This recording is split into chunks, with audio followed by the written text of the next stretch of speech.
এখন আমরা ষান্মাসিক সামষ্টিক মূল্যায়ন ২০২৪ এর ৮ম শ্রেণীর হিন্দু ধর্ম শিক্ষার শিক্ষার্থীর জন্য যে নির্দেশনা অর্থাৎ ১০ তারিখে তোমাদের যে এক্সাম হবে, সেখানে যে নির্দেশনা যে প্রশ্নে এক্সাম হবে সেটা এখন আমরা দেখব। এখানে শিক্ষার্থীদের নাম, বিদ্যালয়ের নাম, ক্রমিক বা পরিচিতি নম্বর, শাখা এগুলো উল্লেখ করতে হবে। গীতার আলোকে জন্মদিন পালন। গীতার আলোকে জন্মদিন পালনের জন্য এখানে কিছু কথা বলা আছে, এটা তোমরা পড়ে নিবা। পড়ে নেওয়ার পর তোমাদের কাজ ১ নাম্বার হলো গীতার আলোকে মতামত দেই। এটা একক কাজ, ৩০ মিনিট সময় একক কাজ। তোমাদের নিজেকে এই উত্তরটা করতে হবে। কাজ ২ দলগত কাজ। এটা সময় ৩০ মিনিট। এটা তোমাদেরকে দলে উত্তর করতে হবে।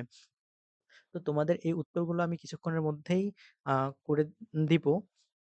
তো সবার আগে উত্তরটা পাওয়ার জন্য চ্যানেলটিকে সাবস্ক্রাইব করে বেল আইকন বাজিয়ে দাও যাতে উত্তর আমি আপলোড দেওয়ার সাথে, সাথে তোমরা নোটিফিকেশন পেয়ে যাও। তো কাজ